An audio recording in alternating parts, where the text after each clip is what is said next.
Welcome to As the Dinesens Turn, where we chronicle the adventures of the Dinesen family, a seemingly ordinary family from Iowa who decided, hey, you only live once, so let's move to Portugal.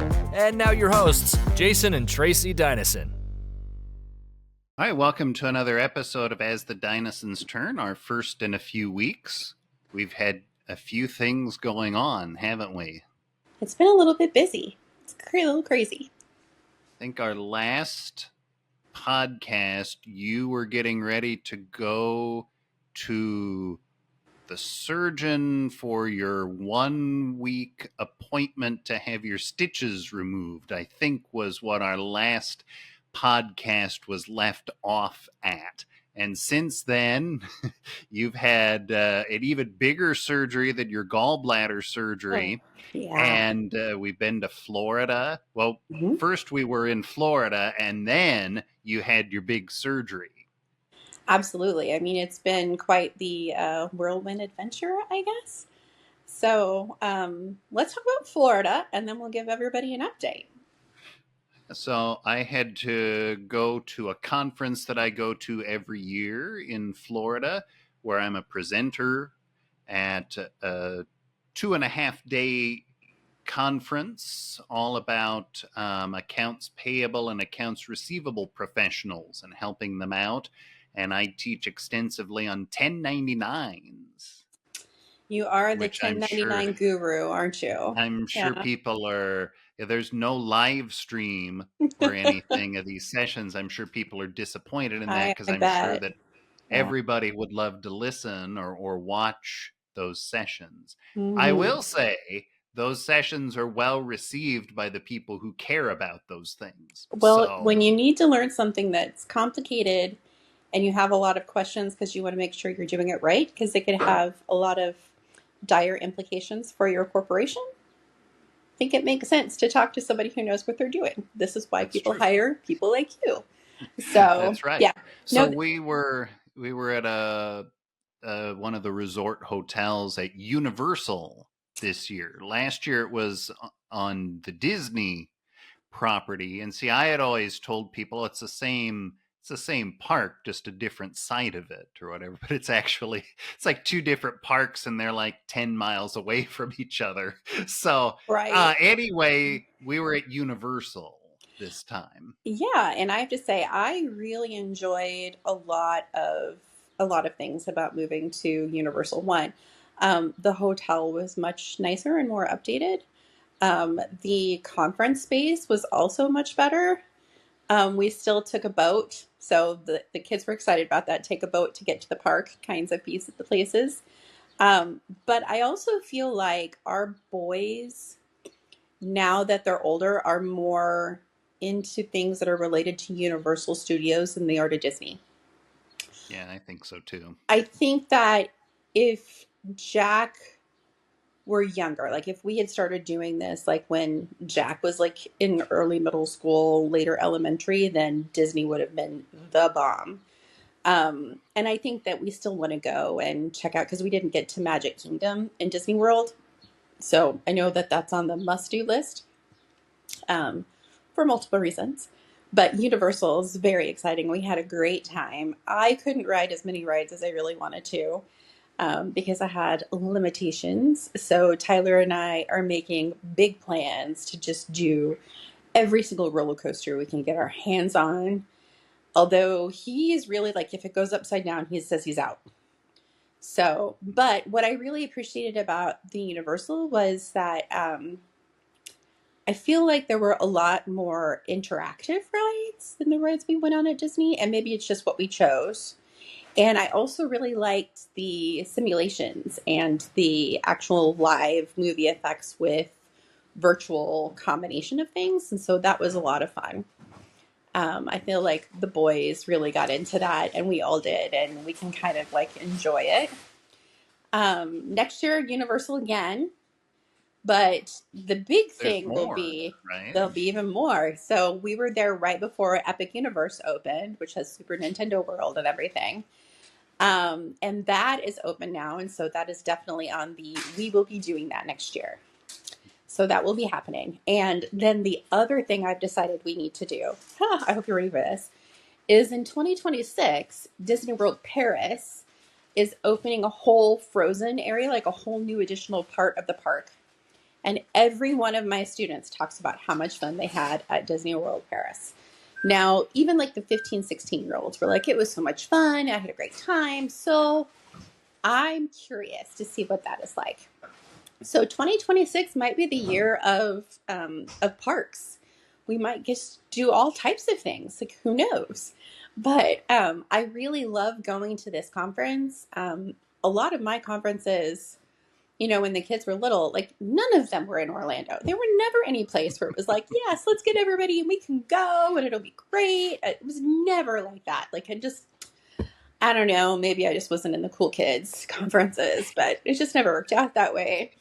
So I'm really glad to be able to go and that we all get to spend time. And then it's not just like you're working and then we're off enjoying ourselves, spending all of the money, although that happens too. But like we did a couple of podcasts. I know that we can do even more things. The boys, like, Jack is doing a lot of media technology things. He's really getting trained and learning all kinds of great things at school. So I think that will do even more.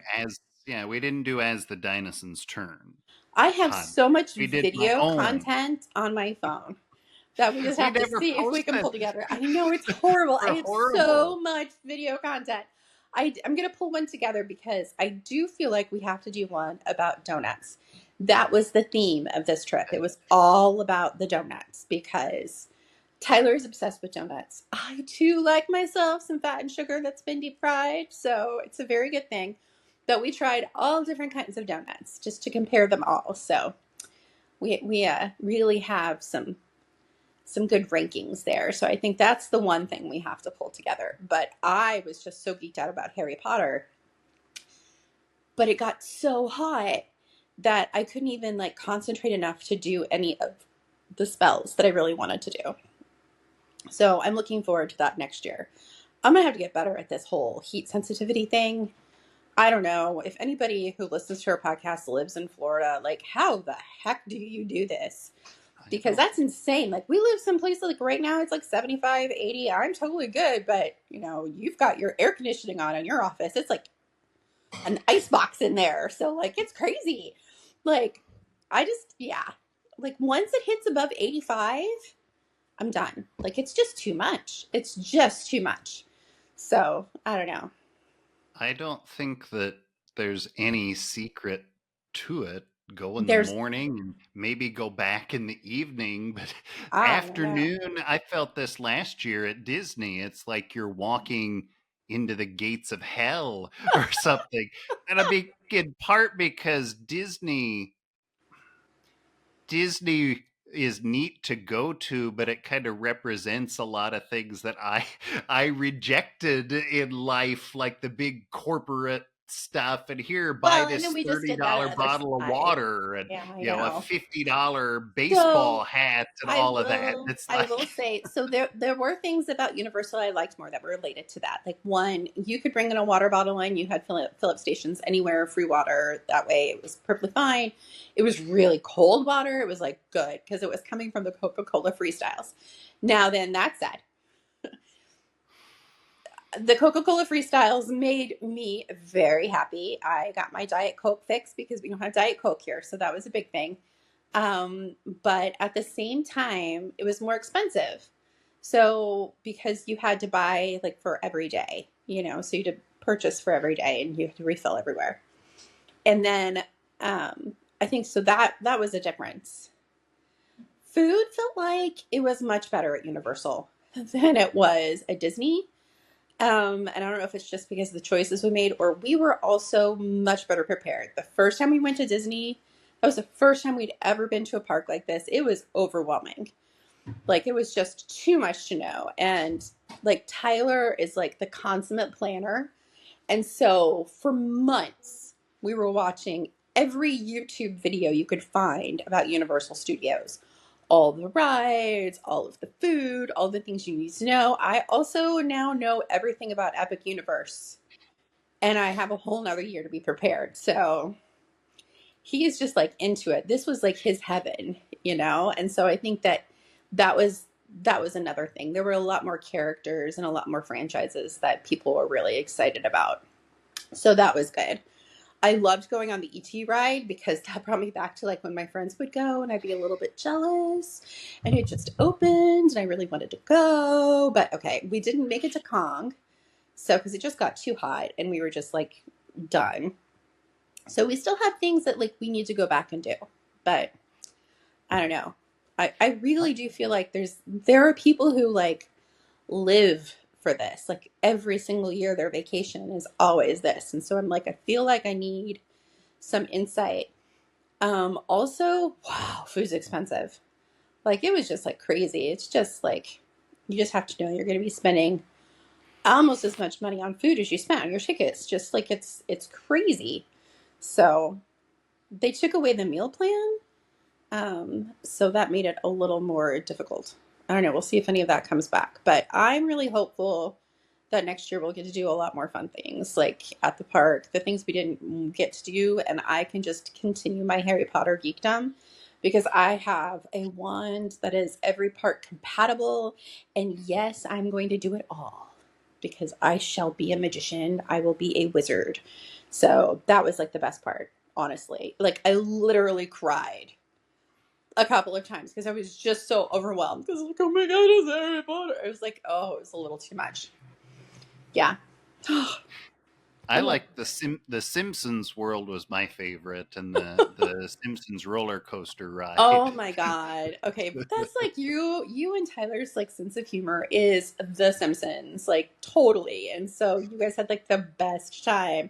And I love all of like the little snarky detail things that you guys would pick up too. Like I don't know, like watching everybody laugh and have a good time. That was a lot of fun. So I look forward to like whatever might come next. But it's a great conference. It's great people to work with, and it was in a great location this year. So we did not make it to Target. We ordered everything to be delivered to us from Target. Not gonna lie, I wasn't too sad about that. That actually worked out fine. And then we did have to go and buy Jackson shoes. When you have really big and wide feet, you cannot find shoes in Portugal. So we bought him 2 pairs of shoes. So I have to say that was our shopping day, and that was like hot, miserable day too. So I don't know. Like we'll have to. I think every day is a hot, miserable day in Florida. So I don't know. Like the first day we were there, I felt like I could have done that all day long. It was a lovely day. It was like in the 80s. It wasn't too humid. It wasn't too hot. It was kind of overcast. Like that is what I wanted to do. So I'm putting in my order to Mother Nature now for next year to say, please, like, you know, we'll make some offerings. Let's see if we can make that happen. Well, then we came back. We did. And you've had, you had you did have a CT scan. And I did. I had to have a CT. Not just one hernia. No, I have 3 hernias. So, that was the first time I'd ever had anything done with contrast, and my veins are really difficult. And so that was like, it took way longer for them to even put the contrast in for me to even have the test. But they found like when they were doing surgery, he's like, I see a hernia. I don't know how big it is. We need to do the CT. So we did that. And then they found 3. So it turns out that I had like an incisional hernia. I've had a hiatal hernia after my gastric sleeve. I kept complaining to the doctors and saying like, I don't want to have to take all of this anti-reflux medication, all this other stuff. And the response has always been, oh, you're fine, lose weight. It turns out, no, there was like an actual structural problem that was causing all of these issues, and that it wasn't just that. Thank you very much. Appreciate that. Dismiss women's pain. Insert F the patriarchy here kind of comment. But, and it also turns out that I have now they fixed it, a congenital birth defect. That was a hernia in my diaphragm, and it's the reason why I've never slept very well. It is the reason why I had a lot of like colic and spit up a lot, like when I was little, like as a baby. And it turns out that like 60% of newborns who have this die if it's not caught. And so I was feeling like, okay, well, one, it explains why, part of the reason why I've always been deemed the demon child of the family, because it's just so hard to deal with. And I never slept and I never ate well. And I always said, well, there you go. There was something physically wrong. That was what was going on. And nobody knew because it was the 70s. And two, it was kind of scary because apparently my intestines could come up through my diaphragm.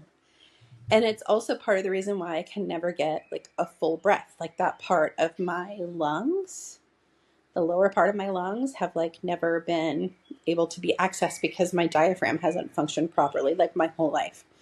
So we shall see what happens. I'd say the one of the worst things about surgery. Okay, so the first thing was, yeah, it's getting up. I look like a wrapped mummy. I don't know, or like it's like gauze and plastic wrap is what my midsection looks like right now. Um, the you're gonna love this. The IV, getting the IV hurt probably the most out of everything because of the pain meds I was on before. But still, I had 3 hernias fixed. I have holes all over the place. They had to use mesh to keep my intestines and everything in and do all of this other stuff, right? And what pain medication do I get? Tylenol. It's a paracetamol. I am just like, nope. Okay. Crazy. I would be on Oxycontin or Codone or like codeine or something like that. Like it would be all kinds of narcotics, right? I did stay a full day in the hospital and then was going stir crazy. Like I couldn't take it anymore because it was me in my own room. There was nothing else there. I can only watch so much CNN in Portuguese. I just couldn't take it. The Wi-Fi sucked. Like I was ready to lose my mind. So I had like no entertainment. So I did ask to come home a day early because I just couldn't do it. I couldn't take it anymore. And then I kind of regretted that a little bit when we got home. But I've been sleeping on the couch, propped up. That's been okay. I've been having my chamomile tea and my Maria's digestive biscuits and eating lots of soup because sopa is like the best food in the world according to every single Portuguese person. And they're not wrong. So I'm eating lots of like curried carrot soup and, tomato soup or any type of soup I can get my hand on. That's pretty much all I eat. Soup, gelatin, chamomile tea, and digestive biscuits. So, I've had to do a lot of cooking you have, in your absence. because And I I'm just not alone. noticed I was trying not to even show it, but I took a drink of water so people watching can see how ugly my arm looks.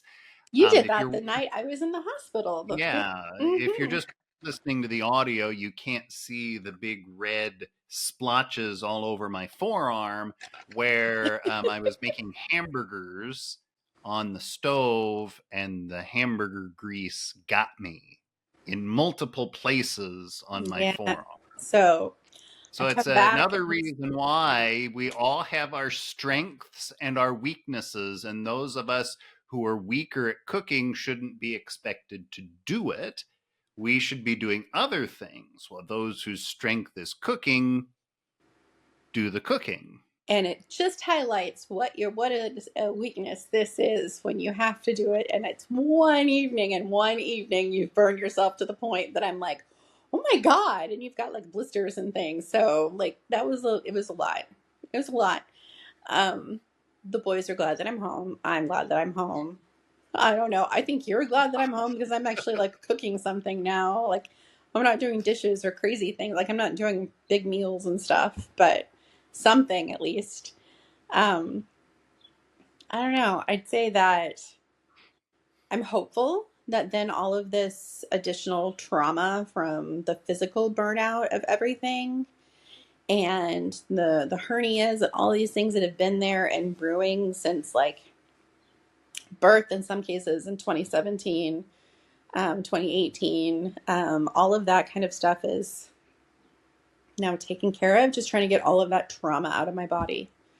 So I think that's the big thing here. I do love the fact though that the doctors actually listen and pay attention. And I made my surgeon laugh a lot. I was like, can we just fix all of this all at once? Because I would really be happy to not need to take this antacid medication the rest of my life. And he just laughed. Just laughs. He's like, yes, absolutely. We will fix it all. It will be fine. Again, like I could have stayed another day. That was all approved. It doesn't change the price because we're maxed out. Our copay max for the hospital. I know people worry about this. It was €500, so I paid €500, and that paid for everything. And it was, there's no surprise bills or anything else happening. It's all paid for. That is so different, like to not have to sign up for a payment plan and also go in for surgery. That's just a whole different thing. Like, you know, like you put off health things because it's just like going to cost so much and it takes so much time and it costs so much money and it just feels like it's never ending. And here it's just like, nope, it's fine. Like I feel like things are easier to grapple with because there's not like something that's going to be like lurking and then suddenly come out and like, oh, wow, here's another $5,000 or something. So, Well, cynically, though, in the United States, they probably would never have even known you had hernias. It would just be, oh, well, you're fat, you need to lose weight, exercise more. it's exactly what I was told when I said I don't feel good and it's hard for me to get a full breath or any of those types of things. That was exactly the response. Whereas it was here, it was like, that's not normal, you know, that's something we should look at. I'm not saying that every doctor here is like so much better or that every doctor in the US is like that. That was just my experience. I think it's the experience also of many women in particular. You just expect to have pain. And so how did I know? Like my gallbladder literally had no space left. And I just assumed that it was like, you know, women, old, perimenopause, you know, all these other things, like whatever. Yep. But such a snot. But I have to say that, yeah, I feel healthier. I feel glad that this was caught and that something's been done about it. And it's like, I think I'm feeling optimistic. And so that's a good thing. I would remind you that I'm still the only one who's been told by doctors that I'm 1 in a million. Yes. So. Yep. And we will leave that there. We on our last episode, we talked about getting pulled over by the Portuguese highway patrol, and we had to do an inspection, which we failed. Then we had to get new tires and get it back in for an inspection. We got that done. And we passed. We did. We finally passed, and that was really good. I wanted to get some film to kind of show people, but yeah, you can't do that there. That was a big no thing. We have requested a new or a duplicate. I don't know. We never got it. I love how you're calling it a duplicate, but you've never received something. Anyway, a duplicate car registration paper for our other cars so that we can get that also taken care of. I'm learning all kinds of Portuguese bureaucratic systems, and hopefully it's going to go well. It's in the processing. I've made the payment. I've got a receipt saying exactly what I want, and it verifies it, and it still says processing, and it said 3 to 5 business days, but we'll see. So somehow, we're about day 5 right now. I know. I was like, but it's not business days. Like, are we? Yeah, we probably are. Now we're like through 3 business days into 4. So we'll see how it goes and get it all done. But I'm hopeful that some of this Olympic level adulting that's been going on and bureaucratic systems being navigated will actually pay off. But we shall see. You never know. And Well, I we don't do need expect to. that car will pass either. That's so funny. That's the car where the bottom is dropped off twice Yeah, the driving down the undercarriage road. cover Not it's opens. not quite that dramatic, but part of the undercarriage drops down and like flops on the road It's not when supposed you're to open, driving. but it just keeps opening. And so it's like, oh, we just keep replacing the screw. I'm like, could we just figure out why? Anyway, we shall see. Well, we do need to film more stuff because when we were on the Camino de Santiago in 2019 with your students really enjoyed like watching you and me interact with each other. And just Oh my God. they said you guys should film everything and just I release know. it because it would be like a comedy show or It something. is a comedy of errors and like, whoa, like disasters. That's exactly what we do. But hey, See, and I've always said, I thought, no one gives a shit about all that. I'm just old enough to be the guy who's like, oh, no need for that. But then it's like, well, maybe.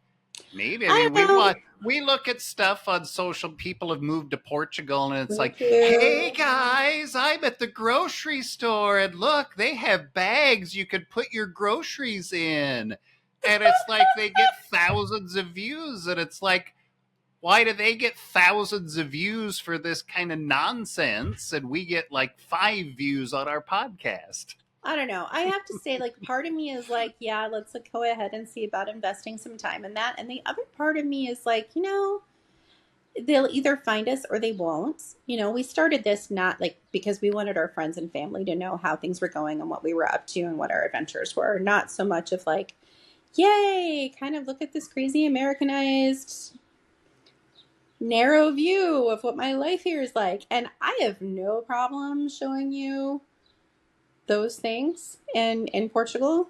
But I really don't think that a grocery store in Portugal is that different than a grocery store in like any other. You could go to Aldi and you've got basically a European grocery kind of experience. And That's true. that's pretty close to what because we go to Aldi here. Come on.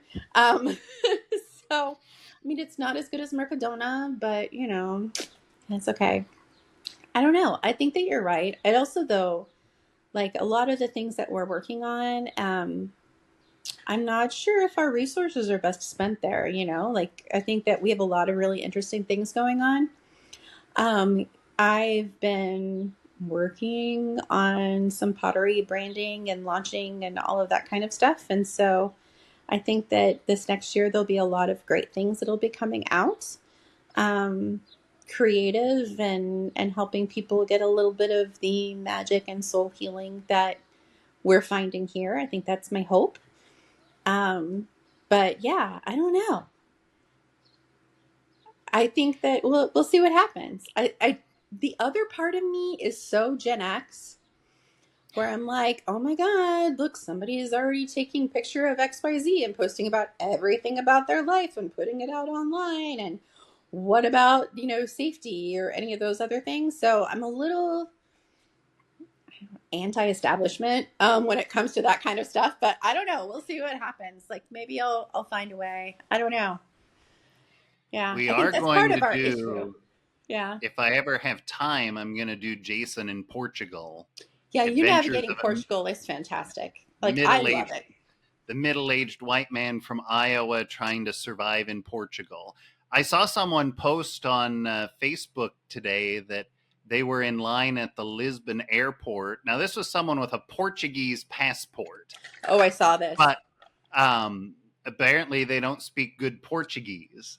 And the security officer was like yelling at them that they were taking advantage of the system or something by having a Portuguese passport when Yeah, they and it turns out didn't he's a speak the medical language. physician in a private hospital who's here to, like, yes. So, yes, we do need to work on your Portuguese, but I think that that's all getting better. I think that you navigating Portugal is one of my favorite things to see now.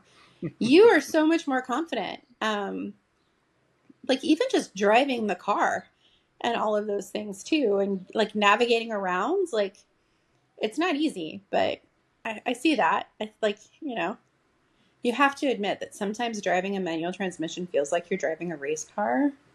Yeah, So that's it's true. kind of good. Like, I don't I know, I don't know. kind of dig Once it. I've always known how. I learned when I was a teenager. It's kind of like riding a bicycle. Hmm. Once you get back into the swing of it, you don't even think about it. Yeah, I don't even think about it when I drive anymore. I think that's going to be funny if I ever drive an automatic car again. That's going to be, yeah, they'll take some getting used to. Yeah. Probably be pushing down with your left foot and there's nothing there. Anyway, that'll be fun. I actually remember that transition from driving a manual car to an automatic in the States, and then like my left foot hitting that brake, and then like the whiplash factor of it all. I don't know. We'll see how things go. But yeah, I think Jason in Portugal, I mean, it's classic. Definitely classic. Gotta do. All right. Well, we had no real agenda and we've covered 30 minutes. So I suppose Yet again. yet again. All right. Well, that's the latest on As the Dinesens Turn. We'll see you again next time. You've been listening to As the Dinesens Turn, a podcast presented by Dinesen Media Ventures. Don't forget to like and subscribe, and catch us again next time for another episode.